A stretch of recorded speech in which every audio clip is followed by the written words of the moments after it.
Hello, my name is Brian Wesley Johnson, and on behalf of Soulivity Magazine and Beyond Words Publishing, I want to welcome you to our second of our new Truth and Power series broadcasting live right here on Soulivity TV. We developed this series to bring together our national and international communities to discuss, debate, and create solutions to affect positive impact on our world. It is about inspiring and achieving the dream of more equality and equity, which results in true freedom for all of us. This is our mission here at Soulivity. We are an inclusive community dedicated to supporting everyone in living their best life, battling fear and ignorance wherever it may live. And today we have such a special show. As we celebrate Black History Month, we are discussing the facts and history of African Americans post-slavery and its effects on current conditions within this community of color and the American society more broadly. As part of this event, we have a wonderful charitable partner. For the next 30 days, we are trying to raise money to support the amazing Smithsonian National Museum of African American History and Culture reach its goal for the 2021 year. And if please go to our Facebook page at Soulivity Magazine. And if you are so led, please donate or even join. And you can support the people and the great organizations whose mission is to provide opportunities for those who are interested in African American history and culture and to explore and celebrate that history as well. Now let's go ahead and introduce our phenomenal panel. I'm going to start off with Rochelle Riley. Rochelle Riley ended a 20-year career as a nationally syndicated award-winning Detroit columnist in 2019 to become the city of Detroit's first director of arts and culture. In that role, she guides the city's investment in the arts and creates opportunities for transformational artistic expression and support. Her most recent project was the nation's first citywide memorial to the victims of COVID-19. 15 funeral processions that circled the city's Belle Isle passed 907 photo billboards of victims. Wow. But Rochelle also remains a writer. Her latest book, That They Lived, African Americans Who Changed the World, hit bookstores on February 2nd, 2021. The author, essayist, and arts advocate still host conversations around the country, or they did before COVID. With her current book, The Burden, African Americans and the Enduring Impact of Slavery, hosting conversations about the burden America still bears by refusing to deal with the aftermath of American enslavement. She was just appointed the co-chair of the governor of Michigan, Gretchen Whitmer's Black Leadership Advisory Council. Woo! Thank you, Rochelle. Thank you. Next up is Reverend Kevin Ross. The Reverend Kevin Kindrell Ross is a Southside Chicago native who now serves as the senior minister of Unity Sacramento, the first Unity church in the state of California. He is regarded as a respected interfaith social justice leader, committed to building bridges of understanding and cooperation across race, culture, class, and religious lines. Whether in his role leading one of our nation's most diverse and integrated congregations, conducting diversity and implicit bias experimental trainings for faith and governmental organizations, or being an outspoken activist for healing the crisis between law enforcement and communities of color, Reverend Ross is dedicated to strengthening communities through dialogue, direct encounter, and education. Wow. And last but not least, for our first panel, is Jamon Jordan. Jamon Jordan is an educator, writer, and historian, also known as Baba Jamon.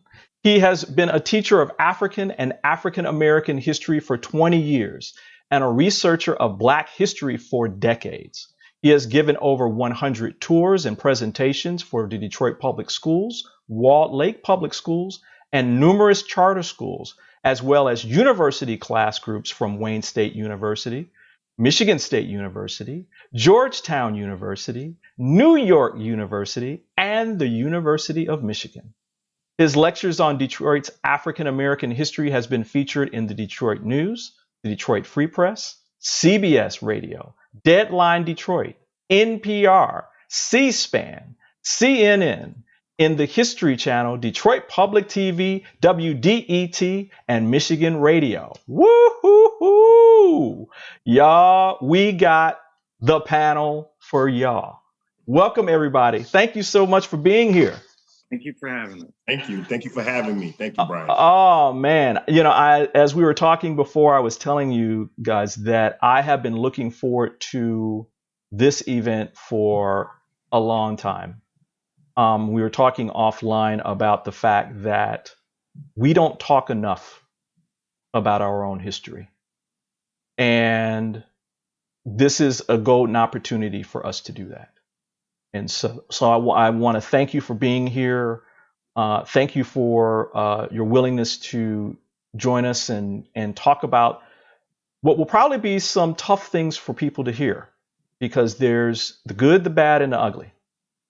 And we don't want to avoid any of it today. So buckle up, everybody. My first question to each of you is, this specific February for me has been kind of special given what we have gone through in the not to be named administration over the last 4 years. And my first question to each of you is going to be, what hero have you been thinking about in your own life over over this period in February specifically? So what hero have you been thinking about during this time? And I'll go to you first, Rochelle, if you're thinking of somebody. Well, I'm always thinking of somebody, and I want to thank you, Brian, for having us on. I'm thrilled to be on with our city's preeminent historian.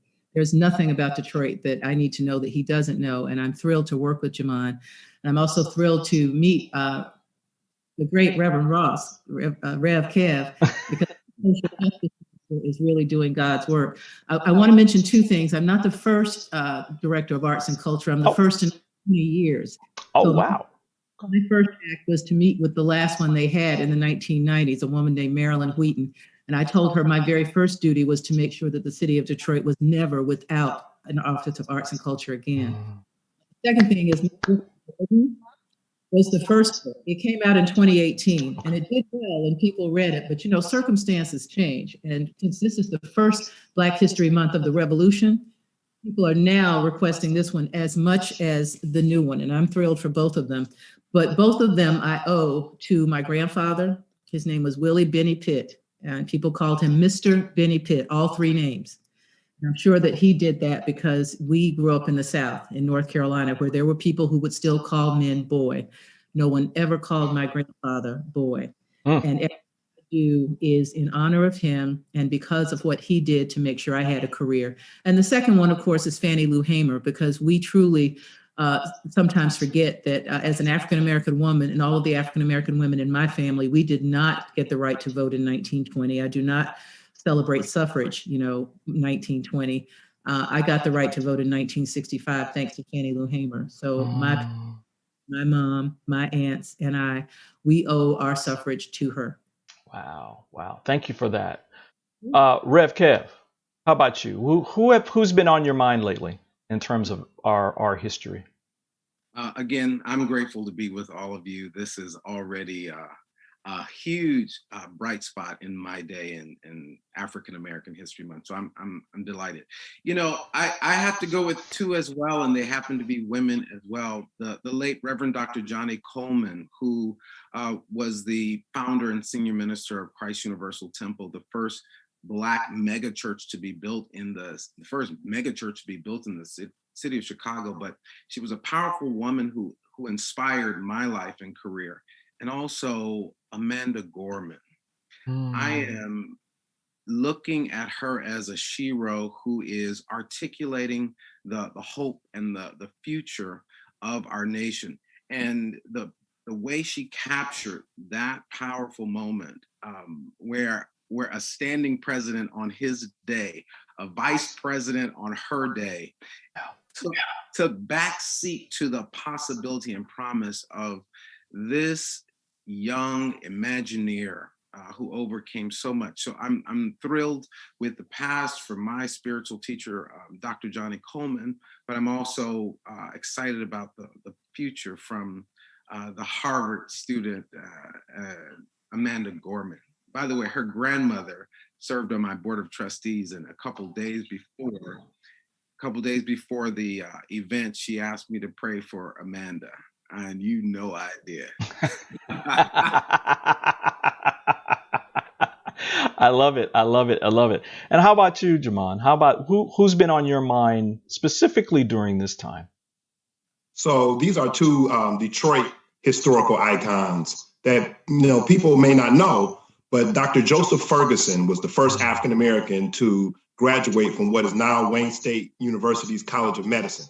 And so he graduated, but before he even graduated, when he's a practicing doctor, but not yet with a medical degree, but in the African American community, he's considered a doctor. There's a race riot in the city of Detroit, and he goes out in the middle of a race riot and administers healthcare to people, putting his own life in danger. And just thinking about what happened last year, this pandemic, and so many healthcare professionals putting their own lives in danger. And of course, some of them lost their lives. Some of them contracted COVID and passed away, giving care to other people. That there's this long history of African-American medical professionals doing that, putting their own lives in danger in order to assist the sick and the people who need that health care. So he's definitely been on my mind during this past year, really, not just this last month. Wow. This is why I love y'all.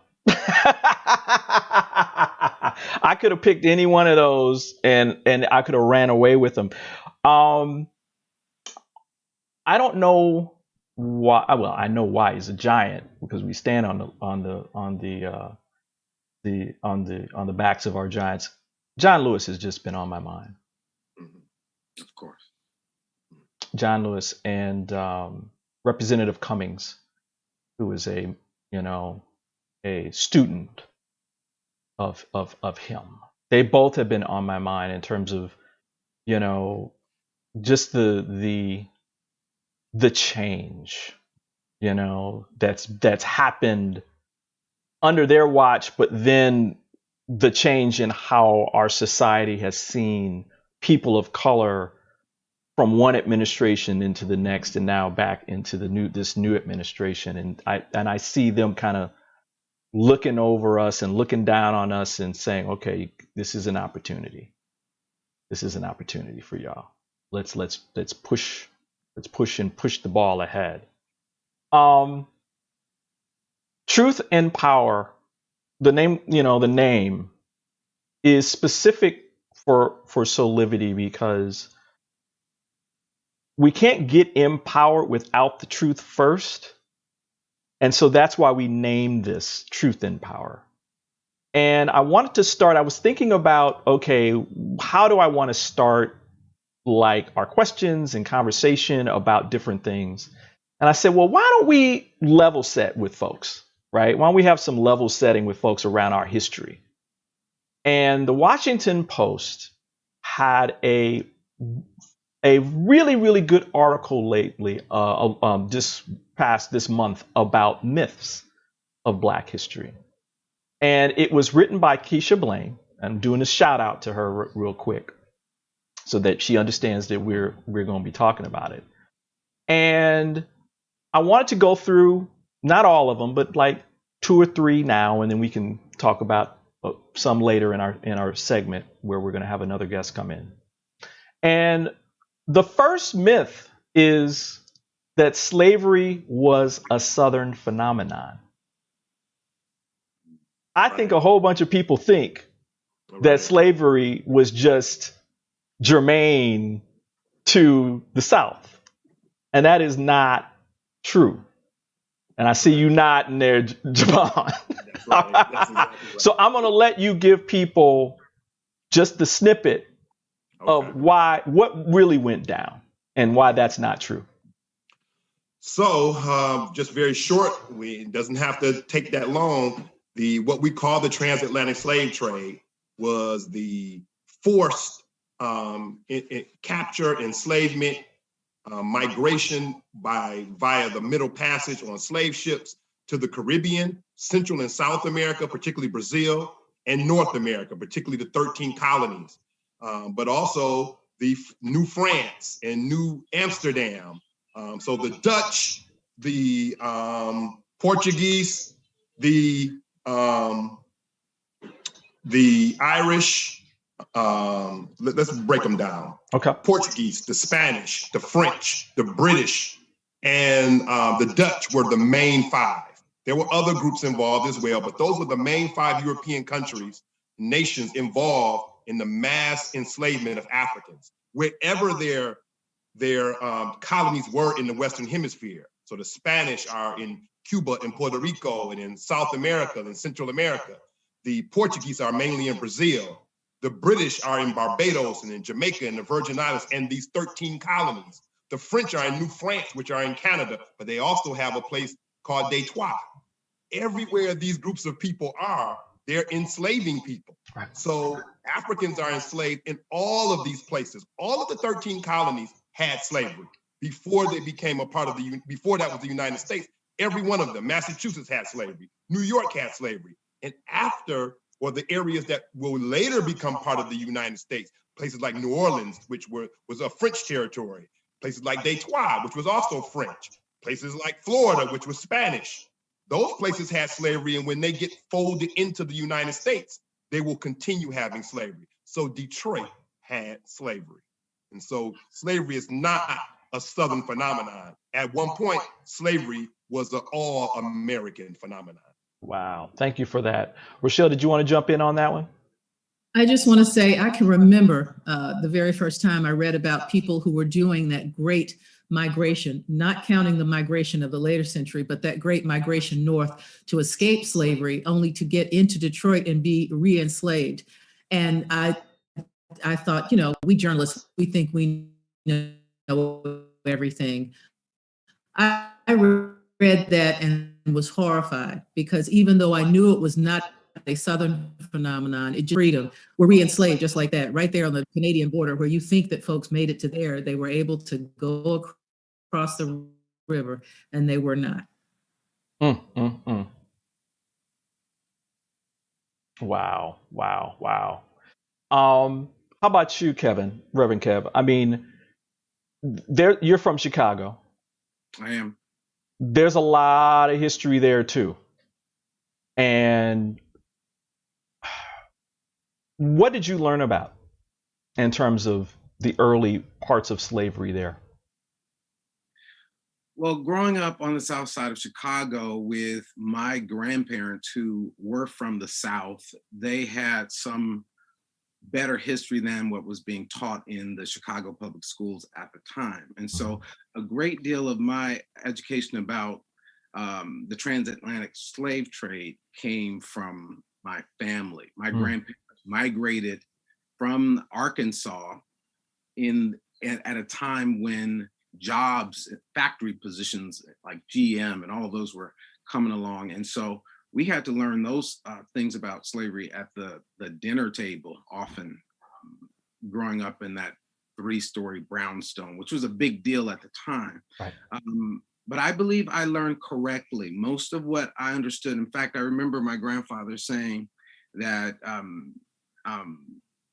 anywhere you go in this world, hold your head up high, because all over the world at one point, every economy in the world was dependent upon the efforts of your ancestors. So you belong everywhere there is land on this planet. It was paid for by your ancestors worldwide. We had those types of conversations.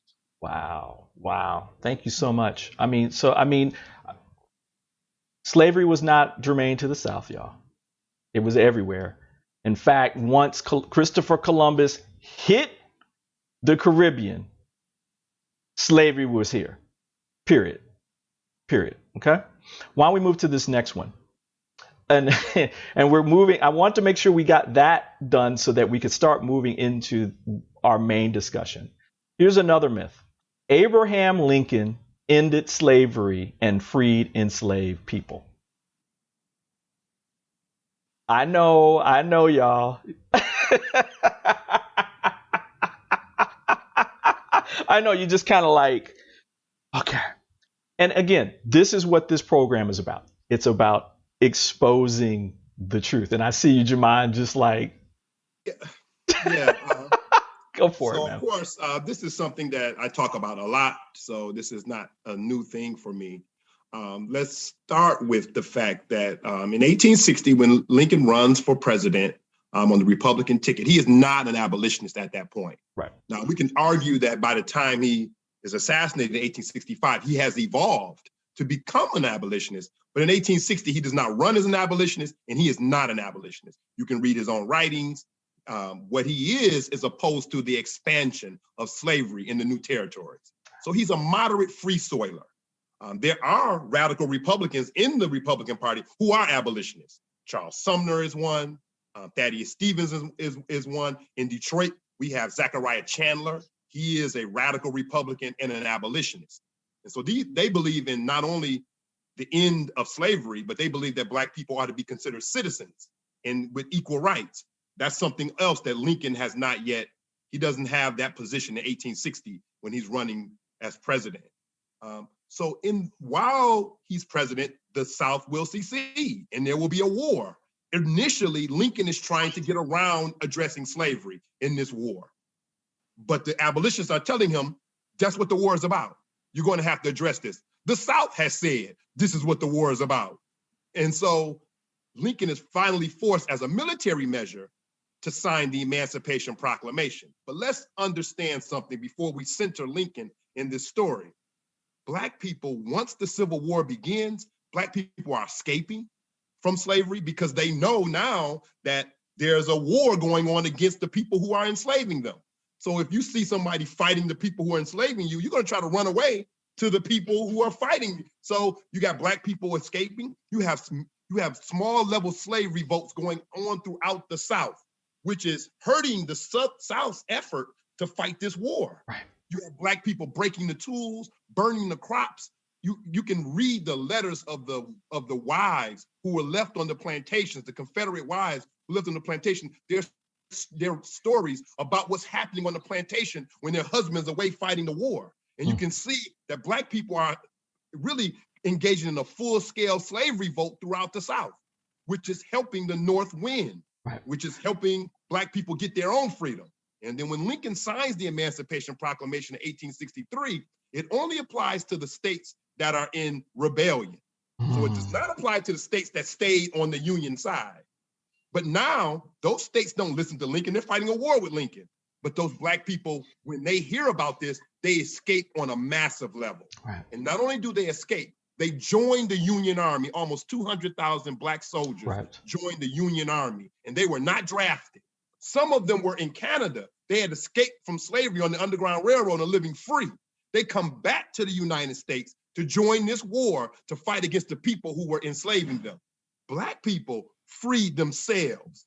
Lincoln, by signing the Emancipation Proclamation, you can argue that he provided an apparatus for Black people to continue freeing themselves. But Black people played a central role, and they had agency, and they acted on their own behalf. And Lincoln evolves on the issue of emancipation. He didn't start out that way, he evolves. But Black people will, in essence, free themselves. Wow. And that is the Black history that all kids of all colors should be learning. And that miseducation of American school children of all colors is why we have a race problem in America. Yes. That's the part that's missing, and that's what people need to know. Yes. I know, Rev Kev, it seems like you want to get in on that too. I'm just saying amen. Can't stop the historians. No need to ask. I'm in total agreement. I believe it is miseducation that continues to give us a false sense of ourselves in society and what we can possibly achieve. Imagine what would be possible if young people actually, young Black people and young people of color actually saw themselves as instrumental in their own liberation, and what that does when their consciousness is expanded to that possibility, and why it is important for the oppressive class to keep the myth alive, because then it keeps a permanent underclass within our society. And so this history must continue to be told. And that's the connection, everybody. You see where we're going with this, right? Where there is truth that leads to empowerment. And so we've got to tell the truth about what our history is. And it's our history. It's just not Black history. It's American history. That's it. All right. That's it. All right. We're going to take a short little pause for the cause. And when we come back, we're going to make a turn and talk about something that's really, really front and center, specifically that from what happened in 2020 with George Floyd, and that's law enforcement and policing. So we're going to make a turn toward that. So everybody stick tuned. We'll be right back with more Truth and Power. Okay. Soulivity Magazine and Beyond Words Publishing is pleased to announce its latest charitable partner, the National Museum of African American History and Culture. We ask you to join us in supporting this national treasure of memories and truth to stay alive for generations to come.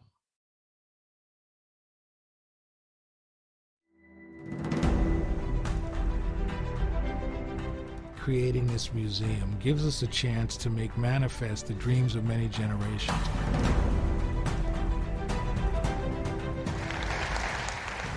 We call the lost dream back.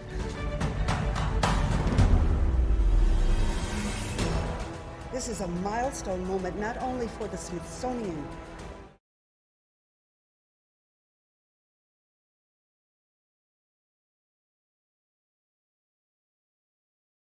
Soulivity Magazine and Beyond Words Publishing is pleased to announce its latest charitable partner, the National Museum of African American History and Culture.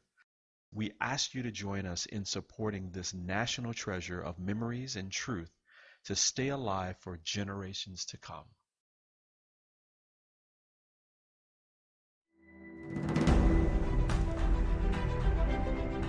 Creating this museum gives us a chance to make manifest the dreams of many generations.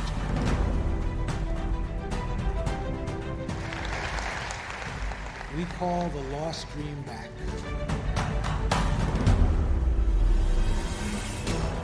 this is a milestone moment not only for the Smithsonian, but for the United States. The goal of the museum is to make America better, provide opportunities for us to be made better by the past, and for us to move towards a future where race will always matter. They will find that those ideals are only met through sacrifice and struggle and a belief in a better day.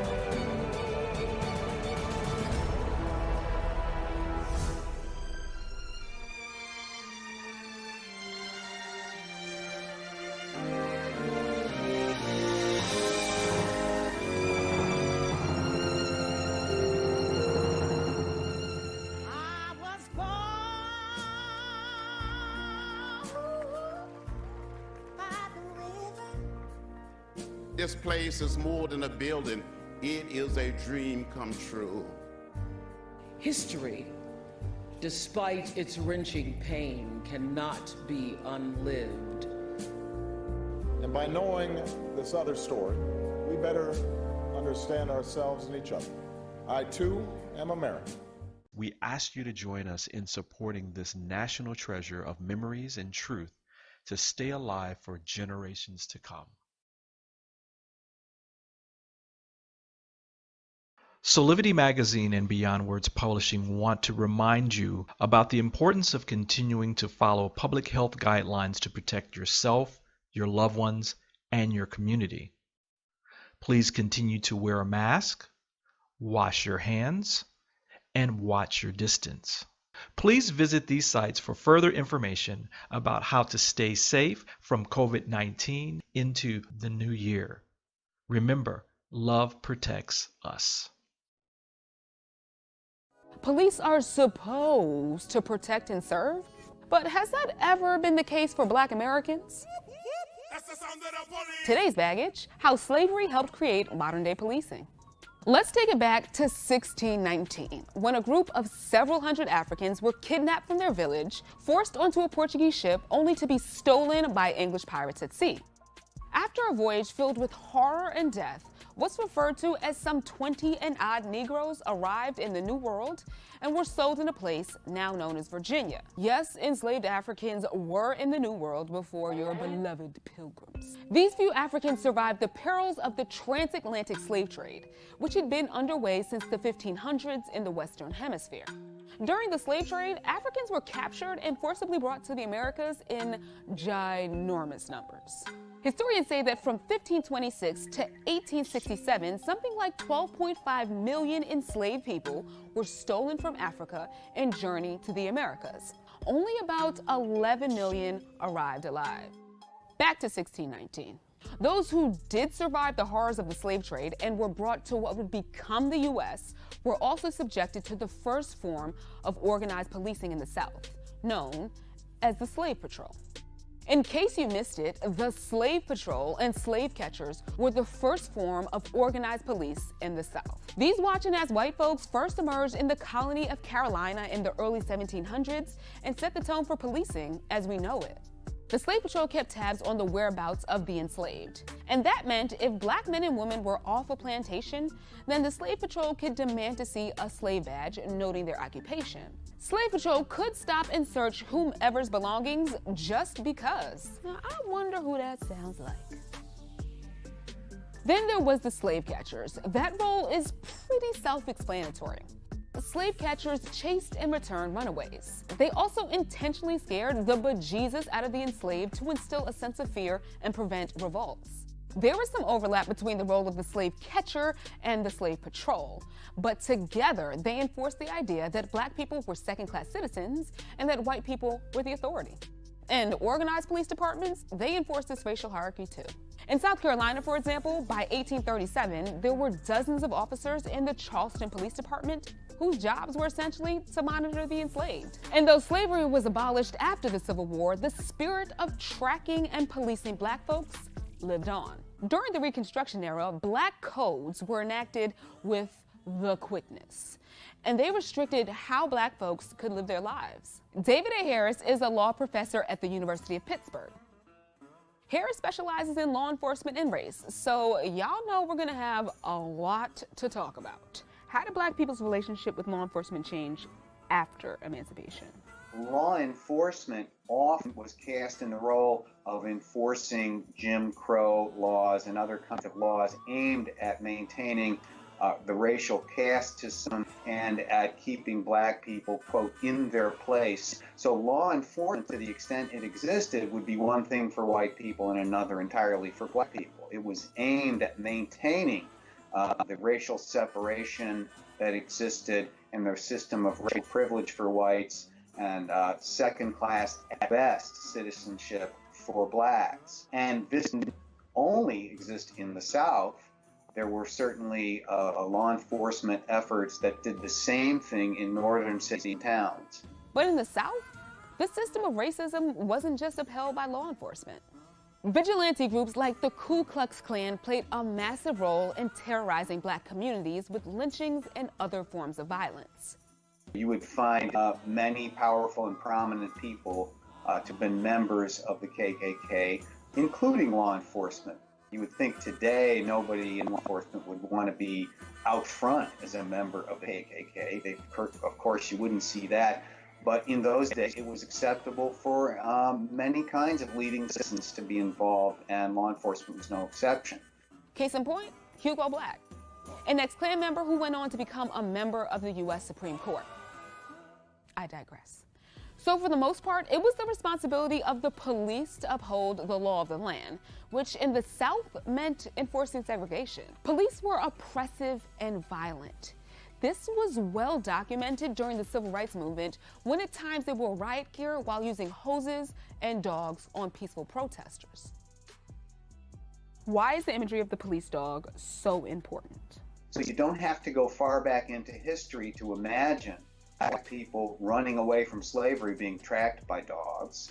But then we have actual documentary evidence in which we see dogs used as instruments of law enforcement and utter terror and just as weapons in the civil rights era.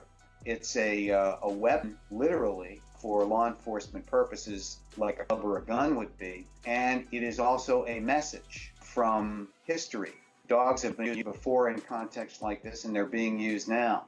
They sure are. This picture was taken just a few years ago in Ferguson. I think this is what they call deja vu. It's law enforcement who use dogs and other weapons of violence to instill fear in black people. But the irony is that trigger-happy policing is in part caused by stereotypical fears held by the officers themselves. Darren Wilson, the officer who shot and killed Michael Brown, used fear as a defense, likening the unarmed team to a demon. Police killings of unarmed black and brown people have gone on way before Michael Brown and sadly will continue after him. Police are 2 times as likely to use force against black and brown folks than white folks. We also know that policing tactics like stop and frisk, as well as racial profiling, are terribly discriminatory. Here it says that racial profiling by police has evolved to fit whatever agenda they might have against people of color in the U.S., targeting black and Latinx people during the crack epidemic, Muslims after 9/11, and Central American migrants up until today. The tactic has a long history. It seems to mutate to fit whatever problem can be blamed on a particular ethnic or racial group.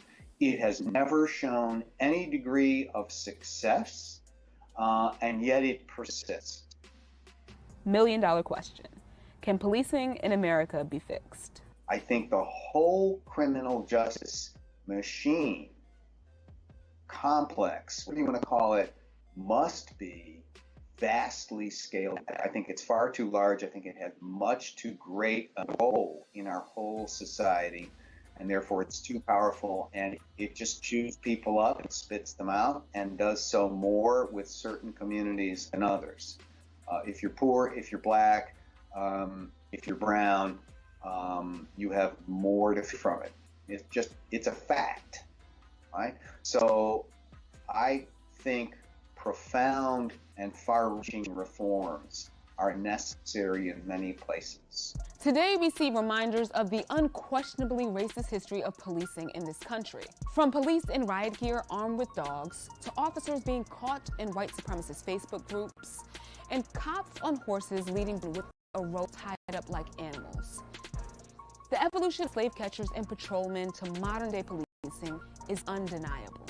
It's important to remember that for black people, law enforcement has often been on the wrong side of history. They were enforcing slavery all those decades ago and then enforcing Jim Crow. People remember that. Their grandparents tell stories. The photos are still there. The photos still exist, but perhaps more importantly, so do the wounds. Hey everybody, and we are back with our power panel here. What'd you guys think of that video? A lot of truth, right? I think the same thing every time I hear about a single shooting, how many more there have been like it and what it's going to take to stop it. I was really pleased with the work that the Washington Post did, where they actually documented all of these police killings. But every time I read this, since 2015, police officers have fatally shot at least 135 unarmed black men and women. And I keep thinking, that's a huge church choir. That's a big voice. That's a college class. We lose those people, and 75% of them were white officers who aren't required to learn anything that will help them with their multicultural understanding of how not to treat black people criminals. Yeah. Yeah. As this was playing, Jamon, I know you've done a lot of research and a lot of study specifically on policing and law enforcement and that connection. I mean, everybody, there's a great video. You can go out on YouTube and search for Jamon's name. There's a great video about the riots that happened in Detroit, and it's part of a tour that he's giving. It's a video of a tour that he's giving. But I wanted to, Jamon, give you a few minutes just to kind of talk through some of the connections that was part of that, but also some additional history that you're kind of thinking of that may be important for people to hear right now. So sometimes when we talk about police relationships with the African American community and the negative relationship that the police have with the African American community, sometimes as historians even, we look for a origin. We look for, where did this start? You know, why did this happen? How did this begin? And as we look deeper at the relationship between what we call police departments today, professional police departments today in the African American community, we find that history, that negative history, really begins in the period of slavery.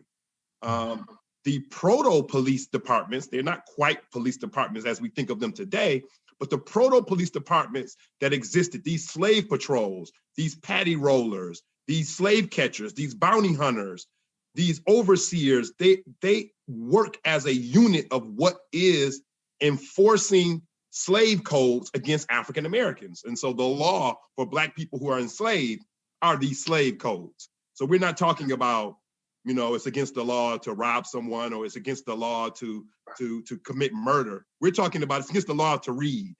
It's against the law to try to escape and get freedom. It's against the law to talk back to an overseer or to a white person. It's against the law to prevent yourself from being raped by the person who's enslaving you. So these are slave codes. And these are the kinds of laws that this early group of pre-police departments are doing against African Americans.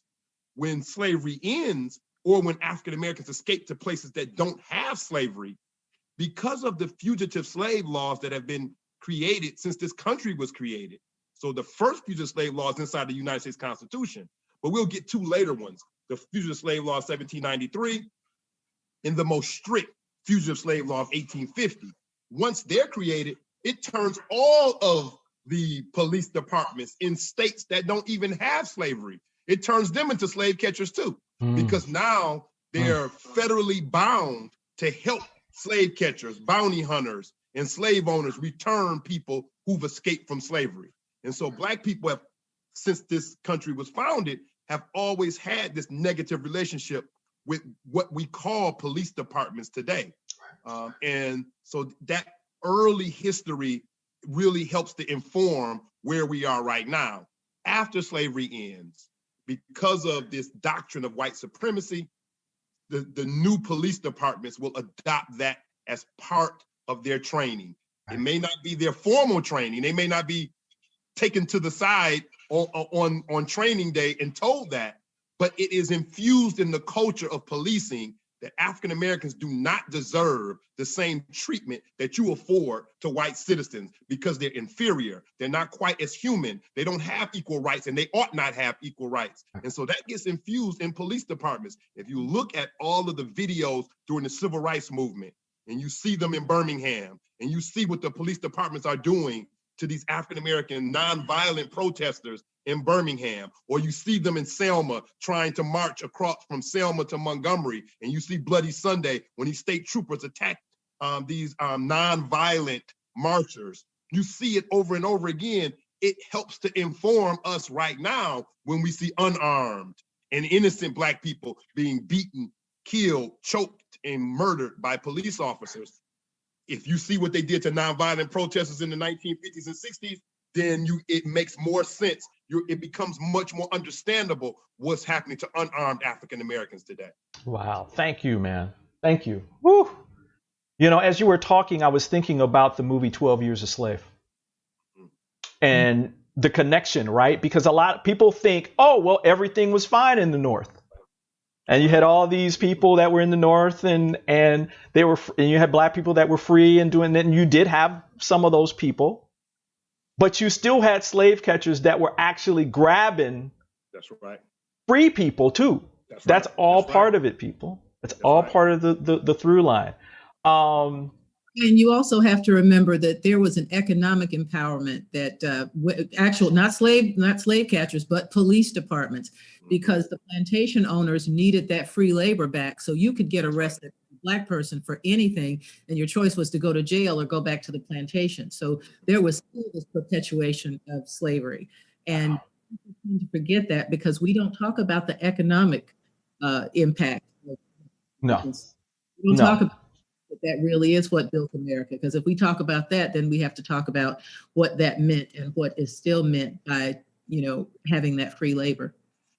Kevin, I was reading, you were talking about before that you were really fortunate to be able to get more of the trueness of our history when you were growing up. I remember when I was growing up, I got two sets of history, right? There was the history that was taught by my parents, right? Where they were giving me a lot of this information. And then there was the history that was told in the public school system. And we're going to get to education in a minute. But that was there in terms of this whole policing kinds of thing where the economics guided law enforcement and policing strategy from day one. Black people were the economic engine. We were the ones who built the stuff. We were the ones who picked the stuff. We were the ones to transport the stuff. I mean, outside of our brothers and sisters on the West Coast that came later with the migration of Asian people, but we were doing all that. And so they had to keep us in line, right? And so, I was just thinking about that, and I want to get some of your thoughts about, the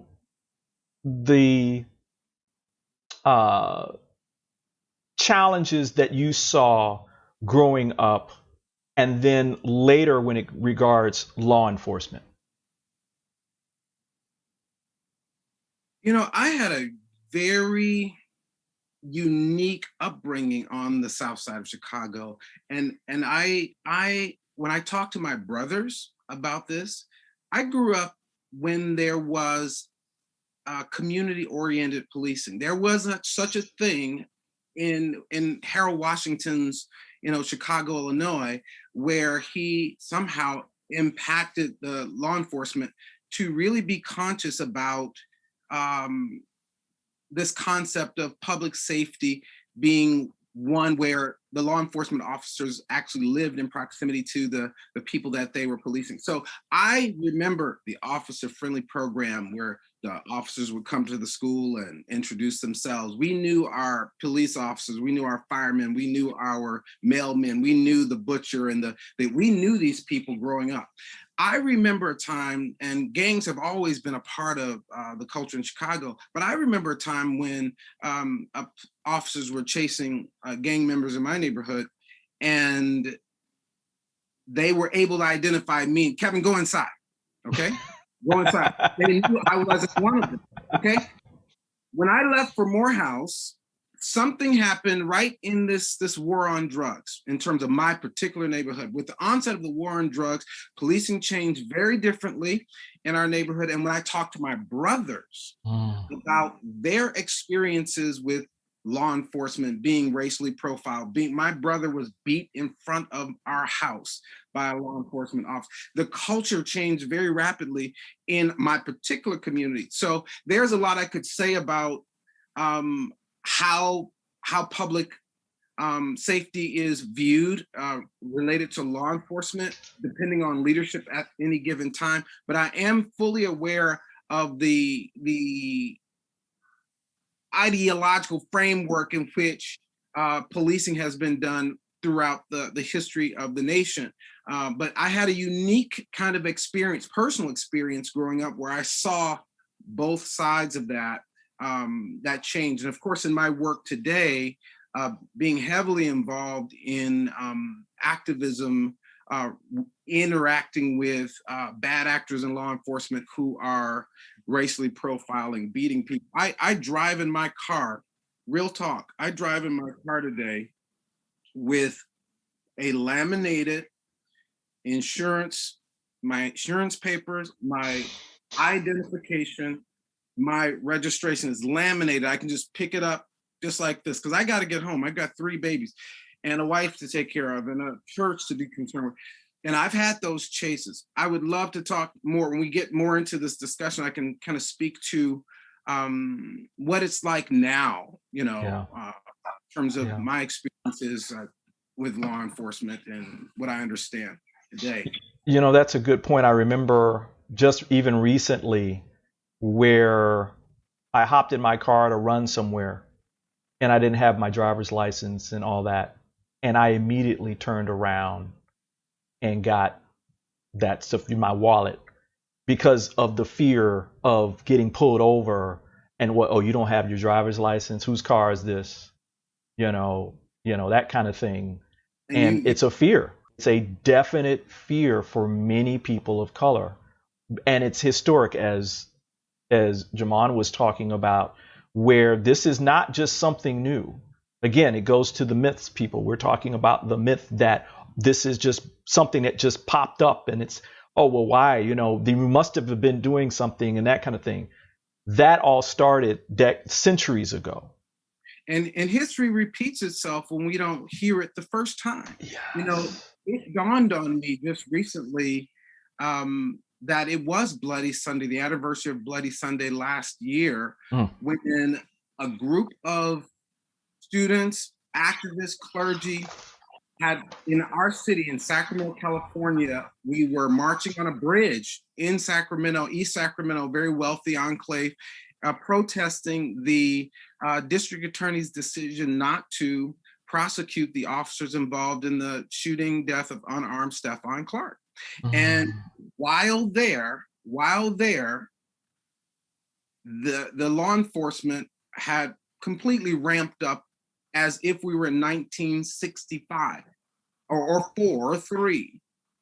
The mounted horses, the batons, the pepper spray, the bullhorns, all of that advancing on us, forcing us out of this wealthy neighborhood. You had three law enforcement agencies that conspired against around, at this point, about 84 individuals who were remaining in this demonstration. You had the county, you had the highway patrol, and you had the city. And they asked us to leave. And what was interesting, as we're leaving, and part of our role as clergy is to, get as many people home alive. And because they're different interpretations of what, of how to carry out, civil disobedience, generationally. Our role is to do as much as we can to make sure that these demonstrations are nonviolent, because sometimes we go and we volunteer to be arrested. But if a young person is with us and they have a DUI on their record and they have, they've got some previous charges, they don't know that, blowing up on the scene could be the end of their lives. Rev Kev's coming home, you know what I mean? Somebody's going to be again. So we play a significant role. That night, as we were being escorted out of that, really forced out of that neighborhood, coming across the bridge, we get to the other side of the bridge. This is in United States, California. We get to the other side of the bridge and there are law enforcement who have closed the bridge using an old tactic called kettling. Kettle, arms drawn against us. And of course, they started arresting leadership first, including myself. Let's give some context here. What is kettling specifically? Where, let's give people, because some of these people don't know what we're talking about. I do. Y'all do. But let's talk about that a little bit. This is a form of entrapment. It is literally forming a perimeter to cage a group of people. We're basically creating a human cage with law enforcement who are armed. So on one hand, we're getting one message thinking we're compliant, but the real intention there is to force us into a trap. Right. And that's exactly what happened. On that night, ironically, it turned out to be the anniversary of Bloody Sunday. Ironically, I can still hear the screams of the folks on that bridge, from that night, because the guns were coming. They had their guns drawn, and they were forcing us to the, when you're on a bridge and there's that little slim bit of sidewalk. Yes. They were advancing on us, pressing us into the corner, and so we were, hands up, we're compliant, we're not resisting. But think about the young college students, think about the folks who are full of zeal coming out for the first time that night, being engaged, and the trauma that was created by law enforcement. There was one that was ready to shoot on us.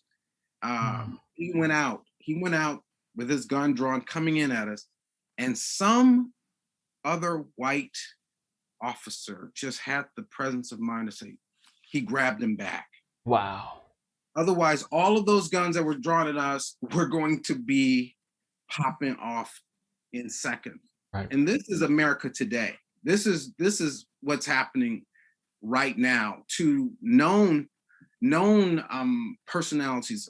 We've been having these tables with law enforcement, mayor, local, and this happens across the nation, local leaders talking about how can we ensure that in the context of these current demonstrations that we can ensure that there is nonviolence on both sides. And for weeks and months leading up, even to that particular march, we had been having these discussions with law enforcement, and the first opportunity they had to violate that trust, they did.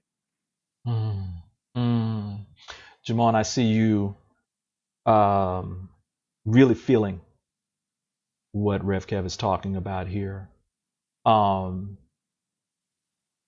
just want to make sure that we talk a little bit about, in this context, what do we need to take away from our history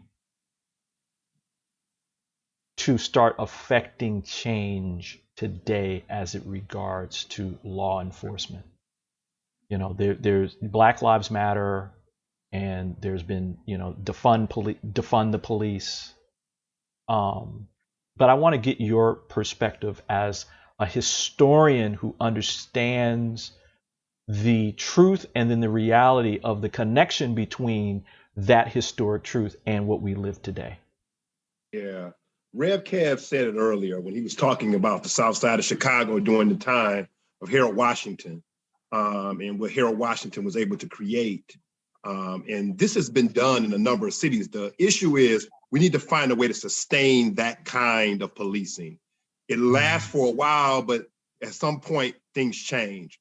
So in the city of Detroit, there had been a long history of negative relationships between African Americans and the police department. And then, of course, there was an uprising in 1967. After that uprising, the police department created a unit called STRESS, Stop the Robberies, Enjoy Safe Streets. And what it really was an undercover, the easiest way for me to put it, it was an undercover assassination squad created by the Detroit Police Department.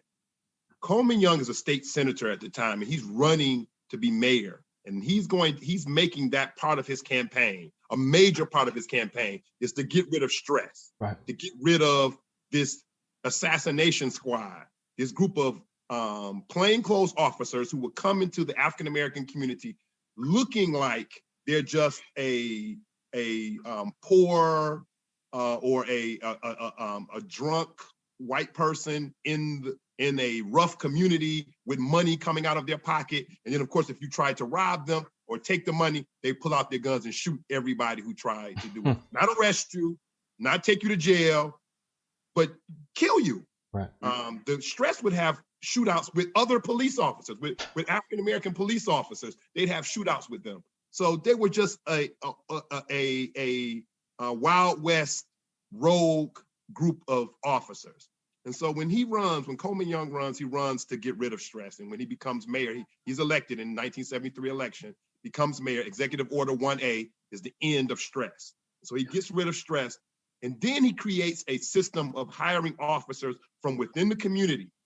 And so on the year he got elected, there are 3,954 complaints of police brutality by citizens in the city of Detroit. Within 8 years, after his second term, we have 854 complaints of police brutality. Now that's still not great. Right. I mean, that's not, you know, paradise. But compared to 3,900 and some, that is a major difference because the officers were coming from the community. There were African Americans on the police department who knew what it's like to look down the gun barrel of an officer who doesn't look like you, doesn't care about you. So they knew what that was like, and they were less likely to do that. Now, what we've learned since is that the longer officers stay on the force, the more you're going to have to do to try to circumvent them treating African Americans the same way other officers treat African Americans. But when Black officers first got on the force and they began to make a change, and they saw themselves as parts of that community. And so that happened in the city of Detroit, just as it happened in Washington, D.C. In Chicago, what we have to figure out is a way to sustain that over the long haul, and that we don't have to reinvent the wheel every 20 years or so. Right. We need to be able to have that as an ongoing thing. And of course, one part of that, which historically has helped, is a civilian police review board. That ought to exist in every city, a civilian police review board. And the more independent they are, the more effective they are.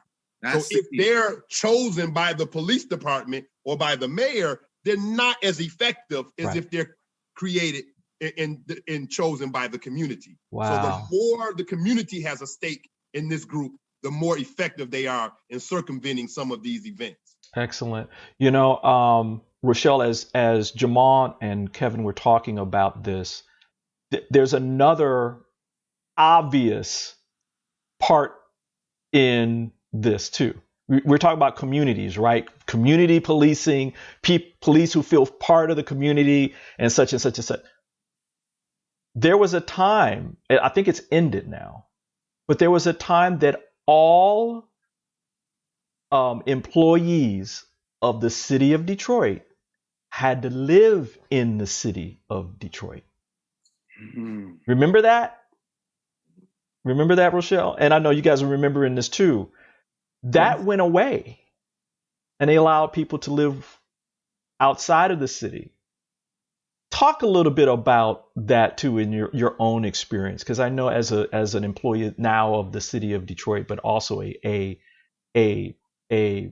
loyal Detroiter. You know, I'm in DC now, but I still call myself a Detroiter. Talk a little bit about that. Well, let me mention two things, because one is this criminalization of Black folks, which started in the 70s and early 80s, having mostly to do with drugs or some of the things that you could use to label, particularly. And all of a sudden, it became open season on everybody deciding, well, these are bad. Every time I see the difference in how young Black men and young white men, or Black people and white people, are treated as it has to do with crime. You've got, these misguided youths who shouldn't have been where they were, they say that whether it's an attack on the U.S. Capitol or they were buying drugs somewhere. And then you've got people who want to send young Black men to prison for 30 or 40 years over the same thing. That criminalization is part of the problem. The reason people feel so strongly that your police officer should live in the community is because that's how you know, as Rev Kev said, that you see some kid and you go, oh no, you need to go home because I know you, opposed to you seeing everybody the same way. You have to teach that type of education, and you can't make somebody care, because one of the things that is not done enough for any police department that I'm aware of, and I'm sure there are some that are in smaller, mid-sized, where you have to have some training in customer service, in caring, in how to deal with young people, and in cultural care, because they have this thing now with some companies where they talk about cultural competence, where you have to understand certain things, like if you approach a person a certain way, what that might feel like or look like to them. There's not an officer anywhere in America who should not understand now that if they approach a young Black man, he is going to feel differently about that approach than a young white man or a woman. Anybody who pretends like they don't know that, they're lying. They need to be fired. They don't need to be fired. We've had going on, and with the way that, we've had to have that talk with our young sons and grandsons for years. That's the first thing. So you have to decide, number one, either you're going to make people live in the community and hope that that is enough because they get to know them. Or you're going to have to make people understand whether you live in the community or not. You need to know the community. You need to know who's who and what's what, and that, this is Kev over here. I know him. I talk to him. You can be an officer friendly. If you're not willing to do that, then that's when you deal with people saying, okay, we think if you lived here, you'd know better. It's just like newsrooms where, you've got white editors who say, well, I'm going to hire some Black people and we're going to be fine. Well, if those Black people aren't necessarily interested in Black people, aren't necessarily interested in writing about Black people or talking about what's happening with you, have not made a difference. But if you have somebody who's decided, I'm going to come in and, as I did as a columnist, be unapologetically Black, write about, issues of concern to Black folks because it's important, then you have made a difference. So that's where we are, and that's what has to happen. So like Jaman said, it has to be front and center. It has to be what you can't declare that you're doing community policing and then that's it. You have to do community. Wow. Woo, you guys are on fire. Is it space to tag on to that? Because I think please. This topic, we brought it up. It's been brought up today earlier, just talking about the movements to defund the police. I want to just speak a little bit to that, because what we're saying is let's reimagine public safety. Right. Does an armed, mostly white officer need to respond to every emergency call that happens in the community? We have incidents of mental health that they are not prepared, equipped, or trained to handle, and the way they handle it, as we are seeing, especially when they're interacting with Blacks and people of color, it ends most often fatally.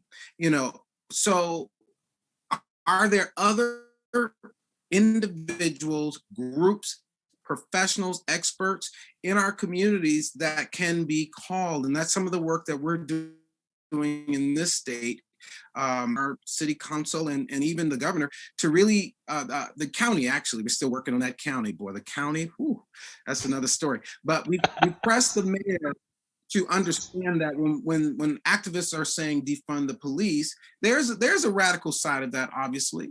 Some want to see it completely abolished and start over, but there is a space that I think is reasonable that can begin to provide services. For example, what was birthed out of this trauma that's happening for Black folks who continue to be re-traumatized every time we see on television an image of someone that looks like us be shot and killed by law enforcement for no reason at all.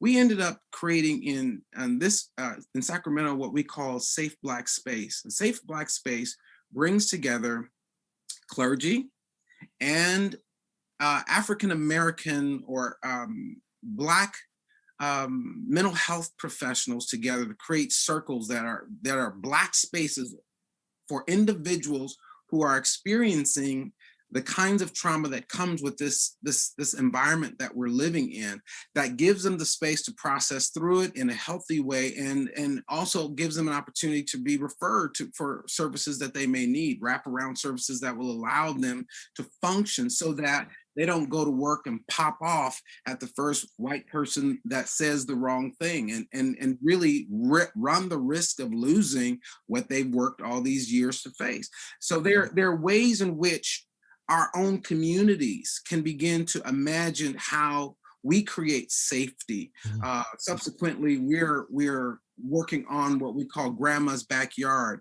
Stephon Clark in our community was shot and killed in his grandmother's backyard. And growing up, a grandmother's backyard was the safest place on the planet. Yes. And so we're reclaiming that idea of a grandmother's backyard from being a murder scene to being a safe space for traumatized Black youth and for artists, activists, clergy, and community who want to have authentic encounter around coming to know each other and do racial healing and reconciliation. At some place, so we've devoted a plot of land on our property for that creation.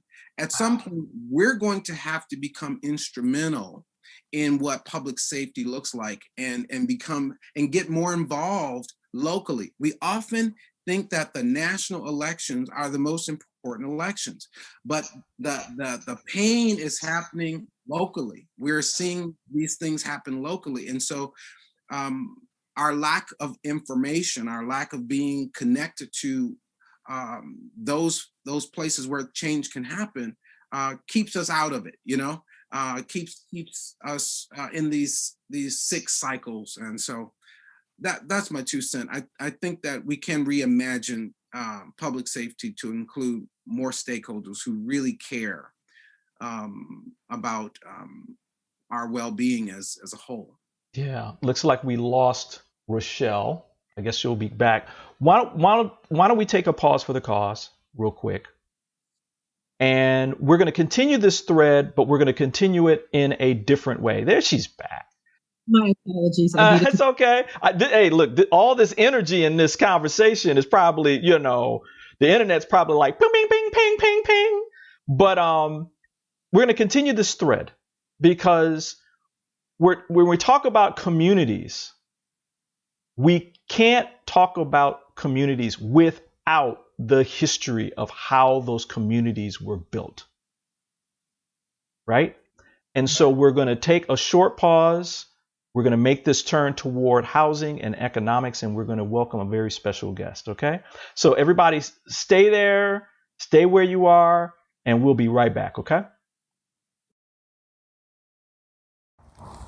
Do you feel like you can be in better health? Do you feel like there's something missing towards your path of success? Hi, I'm Rachel Kaplan, owner and creator of Higher Health Now. I started this company 3 years ago to help my yoga community thrive off their yoga mat.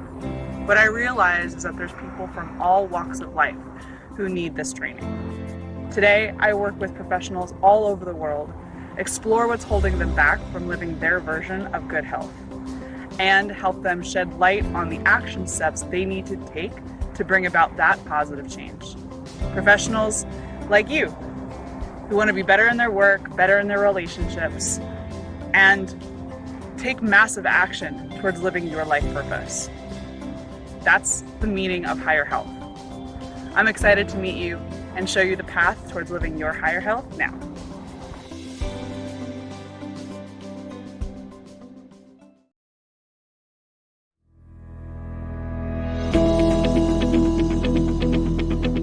You've all done autism awareness training, but what did you really become aware of?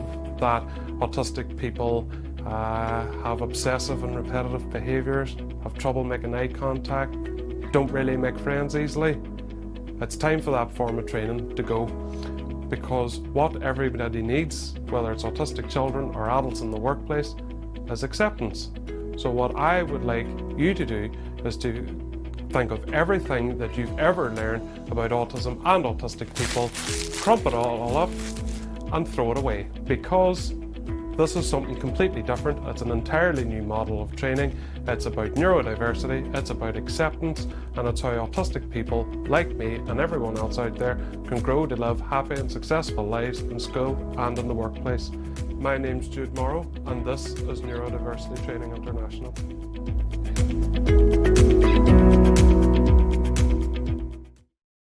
Soulivity Magazine and Beyond Words Publishing want to remind you about the importance of continuing to follow public health guidelines to protect yourself, your loved ones, and your community.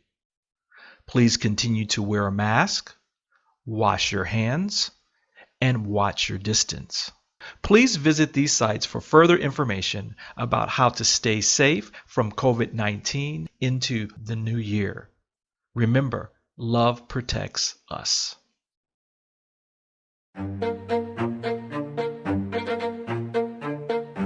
We've left untouched the biggest segregation of all, that overwhelms everything else and hangs over our entire society, and that is that every metropolitan area in this country is residentially segregated. I've lived in many of them. There are clearly defined areas in every one that I've lived in that are all white or mostly white, or all African American and mostly African American. And all of us accept this as part of the natural environment. It's not that we think it's a good thing. We say it's too bad, but we think it's sort of natural, normal, something we accept. It's not that we've tried to do anything about it and have failed. We've never even tried. And so in order to rationalize to ourselves our failure to undo it, we've adopted the national myth. And that myth is pervasive. It's pervasive across the political spectrum. The liberals and conservatives hold it. The blacks and whites hold it. The name of that myth is we have de facto segregation. Not something that was created by government like all the other segregations that we undid in the 30s, 40s, 50s, and 60s, but this is something that sort of just happened by accident. It happened because people like to live with each other of the same race. Or it happened because private actors, whether they were real estate agents or bankers or private citizens, discriminated in how they sold or rented homes.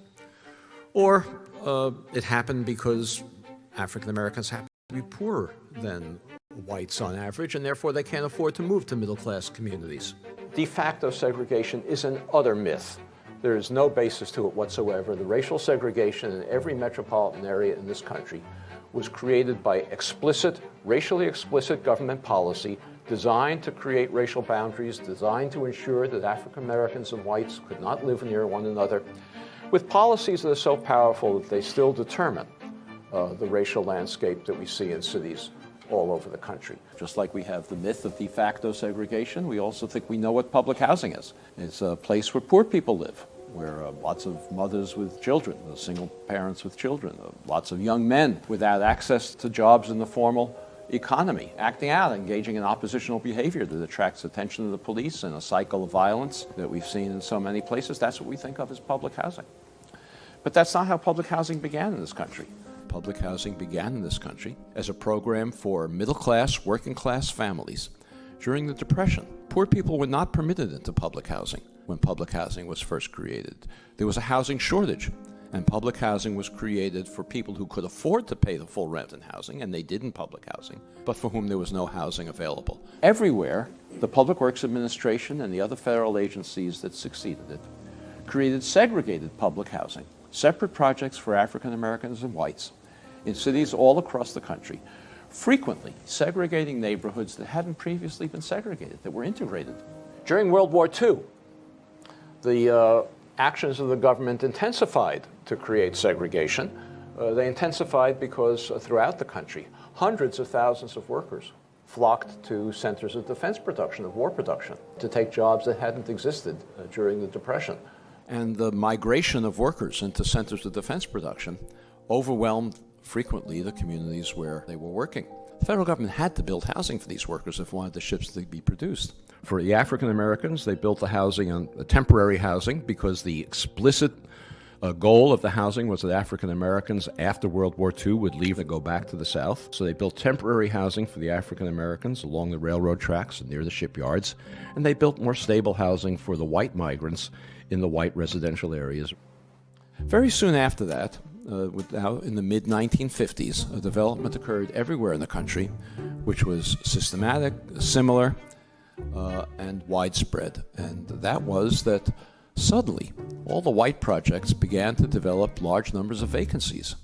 All the black projects began to develop long waiting lists.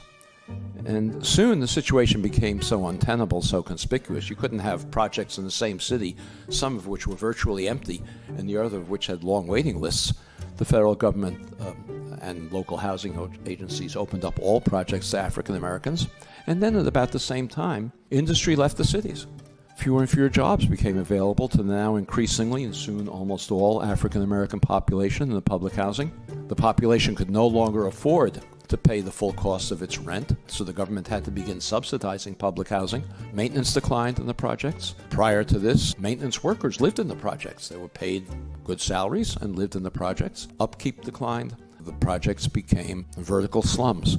that we came to associate with public housing today. Another federal program that was perhaps even more powerful in creating racial segregation, and that was a program of the Federal Housing Administration designed to move white families out of urban areas into single-family homes in the suburbs. At a racially explicit basis, we created a white noose around every urban area with federally subsidized single-family home subdivisions. These were giant subdivisions in many cases. The most famous of them, I'm sure you've heard of it, is Levittown, east of New York City. 17,000 homes in one place. What bank would be crazy enough to lend a developer the money to build 17,000 homes or 15,000 homes in one place for which he had no buyers? We were in a suburban country at that time. People thought the whole idea was lunacy. Who's going to want to live in a single-family home when they can live in the city instead? Any of these developers, the only way they could get the capital to build these giant subdivisions was by going to the Federal Housing Administration, submitting their plans for the development for approval of the construction materials they were going to use, the architectural design, the layout of the streets in the subdivision, and an explicit commitment not to sell a home to an African American, required by the Federal Housing Administration. The Federal Housing Administration even required, as a condition of these guarantees, developers like Levitt to place a clause in the deed of every home prohibiting resale to African Americans or rental to African Americans. These deeds still exist in these homes today. They're no longer enforced, no longer enforceable, but they're still there. What was the consequence of this? Well, those homes in those days, in all of these suburbs, they sold for $10,000 or less, $8,000, $9,000 a piece. In today's money, that's less than $100,000, probably $90,000. African Americans who were prohibited, not they didn't want to, not because they didn't like living among whites, they were prohibited from moving into these suburbs, and they could easily afford to do so. Any working class family can afford to buy a home for $90,000, roughly twice national median income. Those homes and developments like that now sell for $300,000, $400,000, $500,000 and more. The white families over the next couple of generations gained, you can do the arithmetic, $200,000, $300,000, $400,000, $500,000 in equity. They used that equity to send their children to college, to take care of medical emergencies, to take care of economic downturns, most importantly, to bequeath it to their children, who then had down payments for their own homes. African Americans who accumulated none of that wealth as a result of this federal subsidy had none of those abilities. Today, nationwide, African American incomes are on average about 60% of white incomes. African American wealth today is 10% of white wealth. That enormous disparity between a 60% income ratio and a 10% wealth ratio is entirely attributable to unconstitutional federal housing policy practiced in the mid-20th century that has never been remedied. It's a constitutional violation, and of course it determines the ongoing racial inequalities we have today.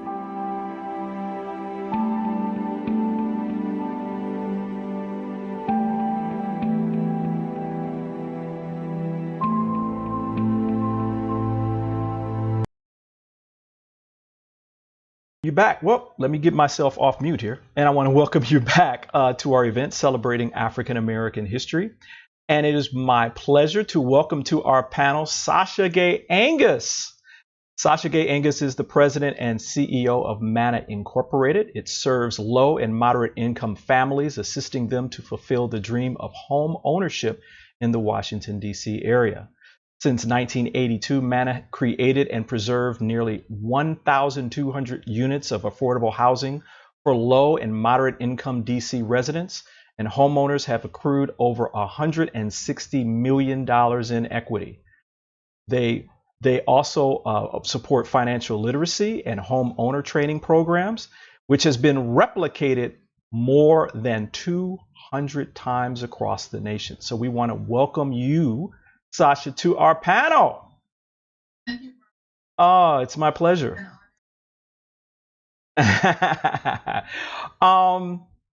We were talking about community policing and law enforcement, and as Rev Kev, you were talking about reimagining that. But there's a through line that goes right to economics and housing specifically. And that's one of the reasons why I wanted you to be on the panel, Sasha, today, because as a expert in housing policy, and affordable housing. Housing is like the cornerstone of economic wealth in this country. Can you talk a little bit about that? Because I mean, this goes back into your own, your graduate studies where you were doing a fellowship that revolved around this as well. So you know the facts and truth that are aligned with the video that we just showed. So can you talk a little bit about that?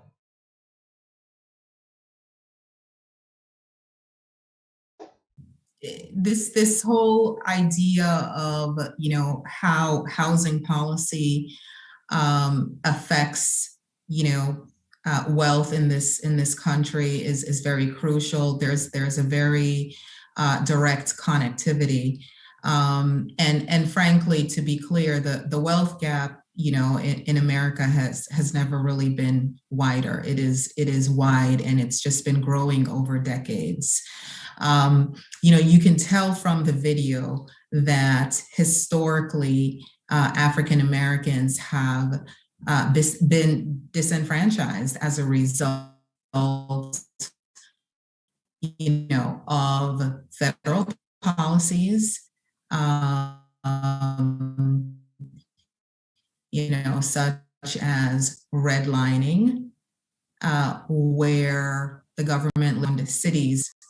Okay, we're going to only invest in these communities where there's a green line, and those communities where there was investment were primarily white communities, and the communities that were redlined were Black communities. Okay, so Black communities did not become impoverished just by happenstance.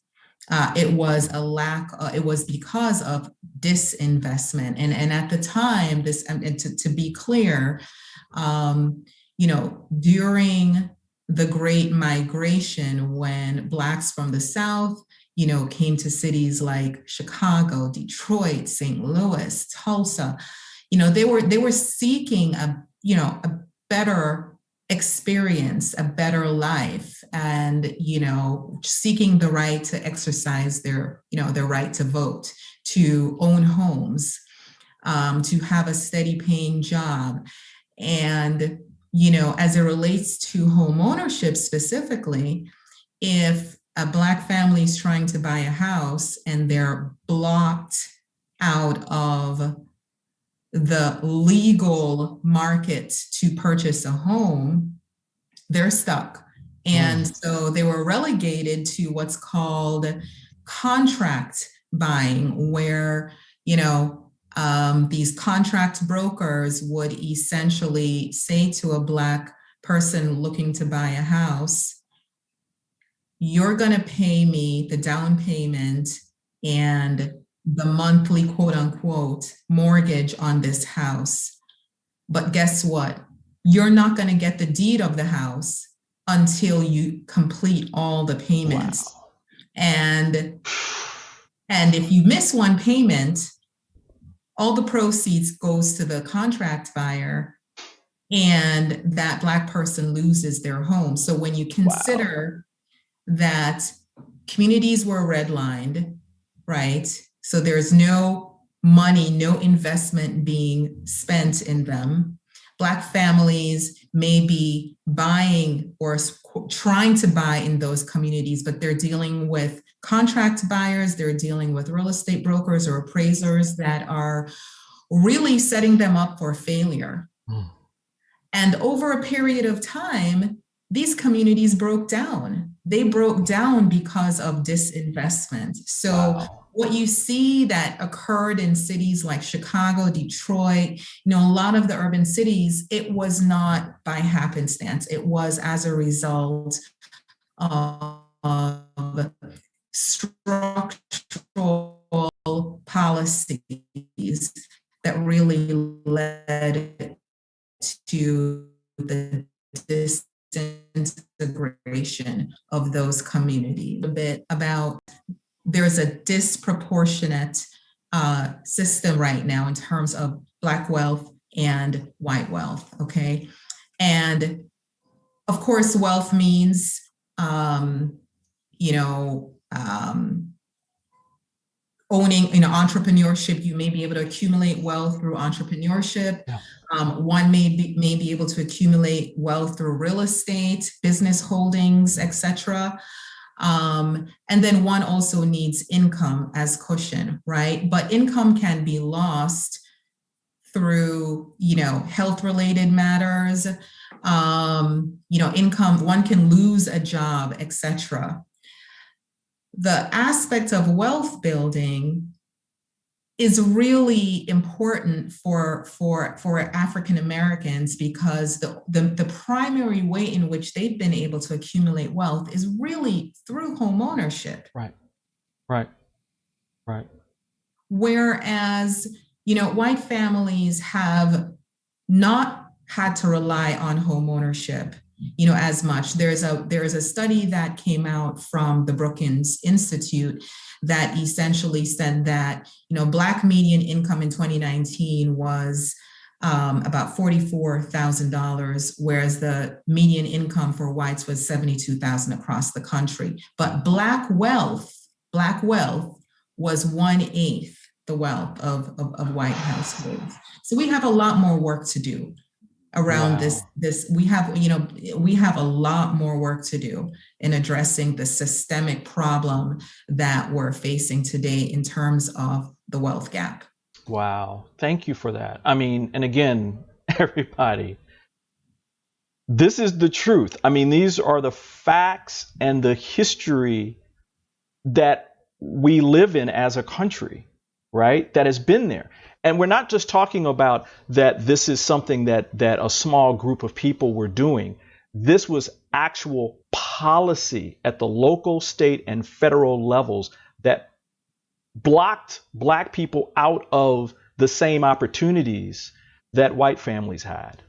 I'm also thinking about, Rochelle, another part of our history around how our communities were built was the blockout of things like the GI Bill or the New Deal or other things where Blacks weren't able to get that money, even though, like, for instance, like the GI Bill,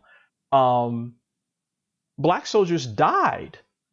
And Black soldiers have died in every single war that America has fought, going back to even before the Revolutionary War.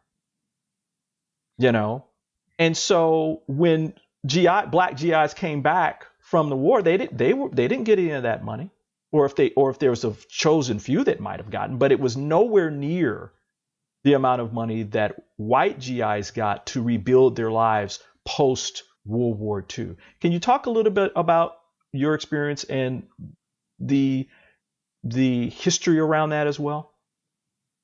Let's talk a little bit, and I'm so glad that Sasha gave us that brilliant breakdown so people can understand that in America, discriminating against Black folks was not just policy, it was the law. Right. Things were allowed for over a century. Here in Detroit, 2 years ago, housing, which is, considered affordable when it consumes more than 30% government, and attack that gap. That part is laudable. What you're talking about is literally a century of blockage that you cannot overcome overnight. So you still have things. You're being attacked 3 ways. I call it the triple attack: education, employment, and housing. So if you have a poor education, so you wind up getting the poorest of employment, you will never get more than the housing that you can afford. And in some cases, we're talking about, for renters in Detroit, median sort of renting cost, it's 48% of your income. So for food, clothing, healthcare, transportation, school, basic needs, people are actually living like that, and we are not. This is one of those things where in past times, Roosevelt would have done, his whole New Deal, and Lyndon Johnson would have done the New Society. I have those backwards, Great Society. But the bottom line is, it is pandemic level And we're not dealing with it in a way that says we understand just how pervasive this is for Black folks. It touches every single thing in the way that we live. So if we don't treat it, in a way that shows that we do understand that generational wealth is not something that's available to African Americans, who at first it was illegal to teach us to read, and then it was illegal to give us proper jobs, and then it was illegal to try and give us proper education. Then it was illegal for us to try and buy houses. White people were leaving estates down for literally 200 years, so they already have wealth. Our former, social media influencer in chief out of the White House was not rich because of anything he did. He was rich because of money. Right. You do that with Black folks, which means you have to figure out how to go and do something massive to change that. Wow, thank you for that. And well, we could go all day about this stuff because it's deep. I mean, there's a lot of information, and everybody, we're just touching on the very, very, tip of this. It goes very, very deep. There's laws and policies that were discriminatory against Black people. Again, local, state, federal. There's a whole bunch of stuff that was happening at the local level too that was barring people from it. Little thing, and I know you need to go to Rev, but this is still true, particularly for Black women. Yes. Who are married and you want to do something like buy a house, where I had to jump through hoops because I was unmarried. And then at the deed, they apologized and wanted to go and mark it out and reprint it because it still had the deed restriction in it saying you couldn't sell it to a Black person. And I said, no. That's right. Now I want to jump in. Come on, Rev. I'm talking about. You will not mark that out. You leave that in there. I want that document so I can frame it because it's still in a daggone document today. It's still, that's where I want to pick. Listen, my beautiful Morehouse brother and his wife, both highly educated, one's attorney, one is a psychologist, prominent, PhD, prominent here in this area in California. And they just recently purchased what they wanted was a dream home, but there was a lot of debate and interviews. They were sending videos in of their children. It was all this, and we were, what is all the fuss? They are very gainfully employed. They're very high profile. And when they finally got the property after this long battle,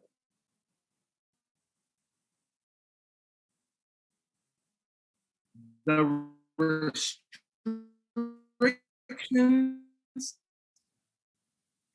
in the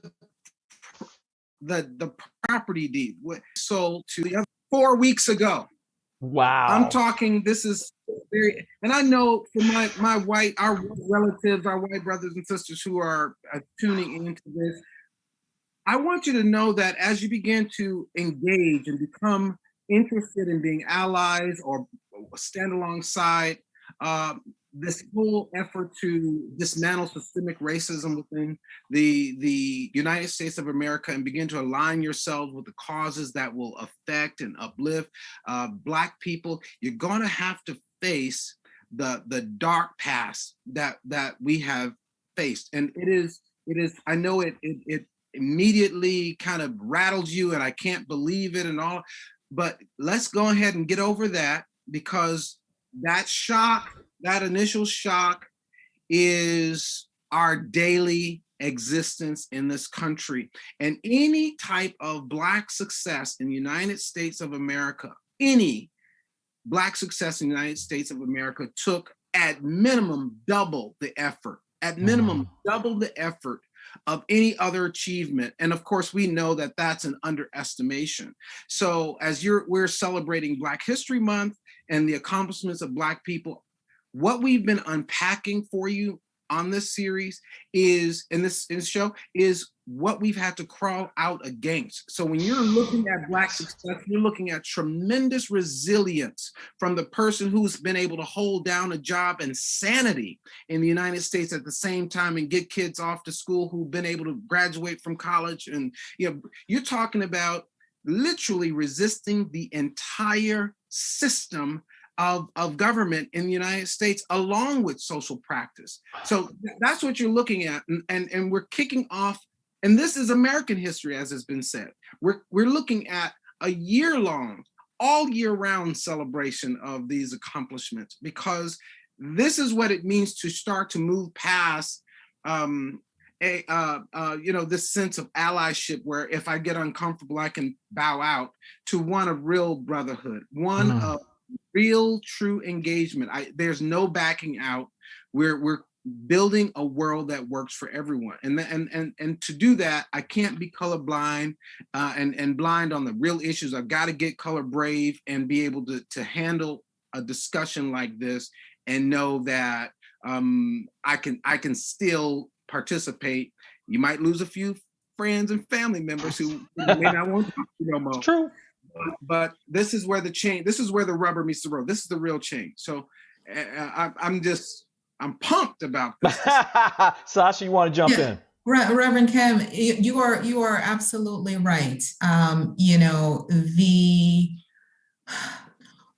Many of us have experienced generational poverty, right? And generational poverty began from, slavery, through Reconstruction, even during the Great Migration, when we thought we were trying to do something, we still lost, through redlining, even until the Fair Housing Act. So we're, to your point, trying to rebuild and unpack from centuries of structural laws that really deliberately said, African Americans, you're not supposed to own and amass wealth, okay? You're supposed to be utilized, but you're not supposed to get too far. Mm-hmm. Whereas another group of people have had the opportunity to amass over and over. And when equality is, equality is a word that has been historically used, Brother Malcolm, Brother Martin, our great Black heroes spoke about equality, and actually Martin and before Martin, Booker T. Washington, really wanted to focus on economic prosperity. Right. And we, right. Equality is nice in concept, but when you're dealing with generation upon generation upon generation of being left behind, what we really ought to be fighting for is equity. There you go. There it is. Okay, that's because equality assumes that we're all working from the same level playing field, and the truth is we are not. Okay, so equity says that we're going to allocate resources based on the disproportionality of this group and help to lift them up to really reach a level playing field. Okay, and so that's why equity, unfortunately, it took, America witnessing the murder of George Floyd and, Ahmaud Arbery and Breonna Taylor. And yes, 2020 was the year of reckoning. Okay, yeah. But for many of us, this has been going on for a long time. It's been going on for so long.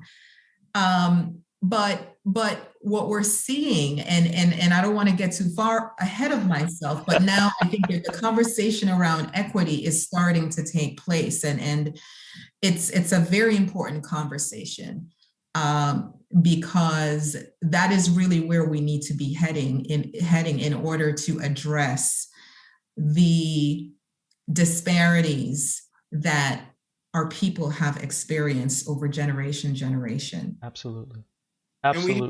We have to say the R word. We got to start dropping that R word. Reparations. I don't use the word reparations because first the dog whistle and people will walk away. I have always called it the invoice, and this is a which is what it is. If we built America and never got paid for it, that's a bill. People understand that. White folks understand debt. That is a debt. But what I want is the debt paid. And I don't want us to not mention at least because, oh my God, Sasha just talked about equity. There will never be equity until you understand that until you have equity in education, you're going to continue poverty. You have the police problems. There is no such thing as equal education if you're giving every kid $7,800, each. So what? When you've got school districts, in Detroit, my God, where you have classrooms without heat and kids who don't have what they need, you're not treating them equally. You got to bring them up here and then see what happens. And I think the great fear is, look at what we did when you didn't give us anything that we needed. What could we do if there was equitable treatment? That's it. I definitely want to do something on education specifically because the stuff that we're talking about right now isn't talked about enough. But one area that is really, really desperate is education. Because Brian, I just want to, this is great. Yep. If I can just tack on to something that Rochelle said, because I agree 100%, because we're I know that we could talk about it and have a special segment around education, but while we're talking about, addressing the disparities, our educational system is completely, misaligned. If schools are going to be built based on property taxes, right? Hello. Yes. Hello. And hello. Property taxes are generated. That's it. In communities, high property taxes are generated from strong communities and lower property taxes are generated from not so good communities, right? Which schools do you think are going to be better? Yeah. Right? I mean, just off of that basic, concept of, education and allocating resources to public schools just based on property taxes, there is clearly an imbalance because if property in the Black neighborhood, is devalued as a result of all of these structural racist laws and policies, whereas properties in, white suburbs that were also created and invested in are higher, then there's a disproportionality again. And we are still trying to fight the fight. Right. Home ownership, which we don't have, which means we don't get the property values and what's needed to make the schools equal. Right. Go ahead, Ref. That whole policy just has to be abandoned because it's structurally unequal. It will never produce any fairness. I started out working with children my mother taught in Chicago's Cabrini Green community. About the project in Cabrini Green. And one of the things that I saw teachers, God bless our teachers, God bless them, coming out of their own pockets to make the classrooms imaginariums and taking on field trips. And what my mother, inspired me to do with the principal is to, they need to come and see these kids haven't been on the other side of Chicago. Work something out with the principal, Kevin, so that they can come and experience Morehouse. And so we created what was called the Weekend of Empowerment, and we were flying 3rd, 4th, 5th, and 6th graders based on Dr. Haki Mahabuti's research around conspiracy to destroy Black boys. We started bringing kids to spend a weekend on the campus at Morehouse College because we knew that it was going to take more than what the resources that were allocated by government in order to get our kids free. We've got kids who come to that program. One is a U.S. federal judge today, living in Washington, D.C. right now, Montez Cobb, and many others who, because of that kind of exposure, that shouldn't have been necessary, right?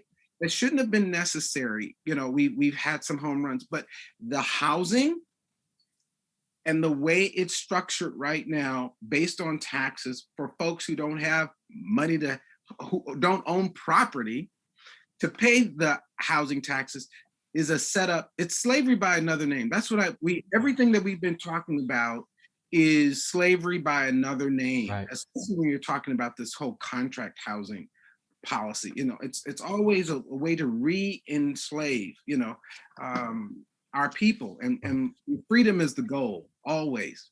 I'm glad you said that, Rev. I want to kind of bring this home based upon what you just said, because Rochelle, we were talking about this last week, right? Mm-hmm. Where there's a difference between civil rights and freedom. Civil rights is enshrined in the law, right? It's, you fight for a law and you get it passed, and then you have a right where you can sue or seek reparations for damage that you've been done based upon the law. Freedom is not enshrined in the law. Freedom is inherent. So when you're born, you should feel free that you can do anything that you want to do. I mean, within the confines of a law, but that you're free, as long as that you're living your life to pursue joy, happiness, and prosperity, then there's no problem. Black people, people of color in this country have never really felt that. That's never been inherent for us. And so what we're fighting for, to your point, Rev, is freedom. Freedom to breathe. I mean, when we have children that are born that are having to give that their parents have to give them the talk, or children that are born into communities that are devalued, where they can't, there's no upward mobility for them through housing policy, or and we talked about education. So this stuff is all interconnected, and it all is historic. It all goes back to history, our history. That's why it's important to understand that Black history, African American history, is American history. It's American history. It's the way it's how our country was founded. And again, it's hard to hear. It's hard to hear about it and read about it and reckon with it, but it's true. It's absolutely true. And there's no way forward without you really understanding that and taking a stand with the people that have suffered so much and gone through so much trauma and continue to go through pain and trauma. So you stand with them, you know your history, and you stand with those folks. That's why we're battling fear and ignorance. Not just fighting it, we're battling it. And we need your help. That's what this show is all about. Go ahead, Rev. I'll let you have a minute and then we'll wrap. I have to say this. First of all, thank you for allowing me to participate in meeting these brilliant minds, and two, just the encouragement that these conversations are being had out loud and over the internet, and really being disruptive to the old patterns that have kept, if not us, who, if not when, now. Right. And I want to thank Beyond Words, our publisher, who pulled me into this loop. And you mentioned breath, and so I couldn't let this hour in without introducing my book. It was released on February 14th. It's called Breathing Space. And it is a 52-week meditation journey for centered, soulful, and successful living. And the intention behind Breathing Space is really a response that my brother, Reverend Eric Donaldson, and I have to the present double pandemic that folks are living through, and are trying to find methods to remain grounded, centered, and sane during this period. Yes. And so this is a guide. This is something people can do just to step through week by week. And it's available where books are sold: Walmart, Barnes and Noble, Amazon, all those places. and it's available now. And it's our attempt at keeping us conscious during this period with our values intact. Thank you. Our values intact. Thank you, man. I mean, we need it. We absolutely need it. We need it. We need to stay centered. We need to stay grounded. We need to stay in a sense of self-awareness and peace. Mm-hmm. Since we're talking books, I want to make sure I do another little plug for my other friend from Detroit. Yes. You know, please go out and buy her books. Let me put them up here so people can see them. Please buy The Burden, African Americans and the Enduring Impact of Slavery, and That They Lived, African Americans Who Changed the World by Rochelle Riley. Oh man, I'm on my fourth read of the first one. Let me I know you're almost out of time, to say the most important thing. I want you to buy the book, The Burden, but I want you to think about that burden, because America has spent a century and a half breaking its own laws, which is why it keeps giving itself a slap on the wrist by amending the Constitution. It is time for us to sue. It is time for us to stop it. It is time for us to change that. That's how you get freedom. That's how we actually have change. Wow. Thank you for that. So I want to say thanks to all of you.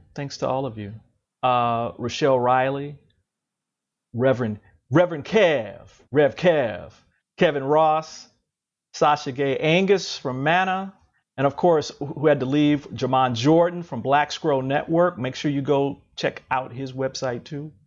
And because he's doing some fabulous tours within the city of Detroit, you know, they're socially distant, so you can learn about the history that's there, but that relates across to many cities where people of color have lived. And so thanks to all of you. With the time they have left, I want to make sure that we tell you about our next event. Coming up on Saturday, March 20th, we are celebrating women around the globe. It's a candid conversation about gender equality and equity and solutions for a better world. So you do not want to miss that. Listen, on behalf of everybody, thank you for joining us today. Really appreciate you being here.